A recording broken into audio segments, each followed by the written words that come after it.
বন্ধু বান্ধৱীসকল প্ৰতিদিনৰ নিচিনা আজিও এটা নতুন ভিডিঅ' লৈ আহিছোঁ আপোনালোকৰ মাজলৈ আৰু আজি এইটো ভিডিঅ'ৰ জৰিয়তে এটা ডাঙৰ খবৰ লৈ আহিছোঁ যিসকলে বন্ধন মাইক্ৰ' ফাইনেন্স আৰু আত্মসহায়ক গোটৰ পৰা লোন লৈছিল সেইসকলৰ বাবে ঋণমুক্ত ফৰ্ম ফিল আপ আৰম্ভ 3 তাৰিখৰ পৰা হ'ব। কেতিয়া লাভ কৰিব ঋণমুক্ত প্ৰমাণপত্ৰ মহিলাসকলে, তাৰপিছতে আলোচনা কৰিম যে লোন মাফৰ লিষ্ট কেতিয়া প্ৰকাশ কৰিব হবিহে আৰু কেইবাটাও গুৰুত্বপূৰ্ণ খবৰ বন্ধন আৰু মাইক্ৰ' ফাইনেন্সৰ ঋণ সম্পৰ্কীয়। গতিকে সকলোৱে ভিডিঅ'টো প্ৰথমৰ পৰা শেষলৈকে অতি মনোযোগেৰে চাই যাব আৰু আমাৰ চেনেলটো যদি আপোনালোকে নতুনকৈ আছে তেনেহ'লে আমাৰ চেনেলটো ছাবস্ক্ৰাইব কৰিব এনেধৰণৰ নিত্য সদায় ভিডিঅ'সমূহ পাই থাকিবলৈ। বন্ধু বান্ধৱীসকলে এই মুহূৰ্তত লৈ আছোঁ এটা খুবেই গুৰুত্বপূৰ্ণ খবৰ। যিসকলে বন্ধন মাইক্ৰ' ফাইনেন্স আৰু আত্মসহায়ক গোটৰ পৰা লোন লৈছিল সেইসকলৰ বাবে আহি গৈছে এটা ডাঙৰ খবৰ। ঋণমুক্ত প্ৰমাণপত্ৰৰ দাবীত ধেমাজিত প্ৰতিবাদী সভা। এতিয়াও অব্যাহত আছে মহিলাসকলৰ প্ৰতিবাদ। ডক্টৰ হিমন্ত বিশ্ব শৰ্মাই জনাইছে যে 26 লাখ ঋণী মহিলাসকলৰ ভিতৰতে 22 লাখ ঋণ মাফ কৰি দিয়া হ'ব মহিলাৰ। কৈছে ৰাজ্যত অব্যাহত আছে মাইক্ৰ' ফাইনেন্সৰ ঋণ লোৱা মহিলাৰ প্ৰতিবাদ। সমান্তৰালভাৱে ধেমাজিত চৰকাৰৰ সিদ্ধান্তৰ বিৰুদ্ধে প্ৰতিবাদত নামিছে ঋণী মহিলাসকল। কৈছে যে ঋণমুক্ত প্ৰমাণপত্ৰৰ দাবীত ধেমাজি জামুগুৰি পাঁচচালি মহিলাৰ প্ৰতিবাদী সভা। ৰাজ্যত অব্যাহত আছে মাইক্ৰ' ফাইনেন্সৰ ঋণ লোৱা মহিলাৰ প্ৰতিবাদ। সমান্তৰালভাৱে ধেমাজিত চৰকাৰৰ সিদ্ধান্তৰ বিৰুদ্ধে প্ৰতিবাদত নামিল ঋণী মহিলা। ডক্টৰ হিমন্ত বিশ্ব শৰ্মাই জনাইছে যে 26 লাখ মহিলাৰ ভিতৰতে 22 লাখ মহিলাৰ ঋণ মাফ হ'ব। যিসকলৰ ঋণ মাফ কৰিব সেইসকলে কেতিয়াও আৰু জীৱনত ঋণ ল'ব নোৱাৰিব। শনিবাৰে ধেমাজিত জামুগুৰি পাঁচচালিৰ প্ৰমোদ ভৱনত অৰ্ধশতাধিক মহিলাই প্ৰতিবাদ সাব্যস্ত কৰে চৰকাৰৰ বিৰুদ্ধে। এতিয়াও অব্যাহত আছে প্ৰতিবাদ। কৈছে আমাক ঋণমুক্ত প্ৰমাণপত্ৰ দিয়ক।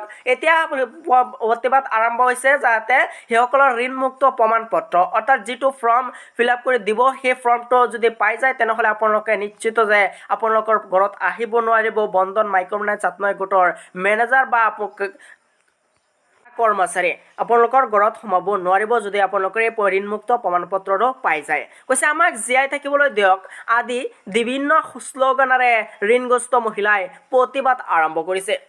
চৰকাৰ গঠন হোৱাৰ পিছতে মন্ত্ৰী অশোক সিংঘালৰ নেতৃত্বত গঠন কৰি দিয়া সমিতিয়ে দাখিল কৰা প্ৰতিবেদন অনুযায়ী যি চৰ্ত আৰোপ কৰিছে এই সকলো মহিলাক ঋণ ৰেহাই দিয়াৰ উপৰিও ঋণমুক্ত প্ৰমাণপত্ৰ প্ৰদান কৰিবলৈ দাবী জনাইছে।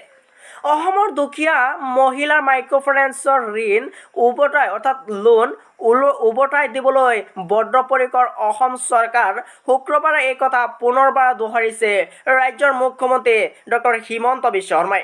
2021 চনৰ নিৰ্বাচনী সভাৰ অসমৰ সকলো মহিলাক মাইক্ৰ' ফাইনেন্সৰ ঋণ ৰেহাই দিয়া প্ৰতিশ্ৰুতি দিছিল ডক্টৰ হিমন্ত বিশ্ব শৰ্মাই।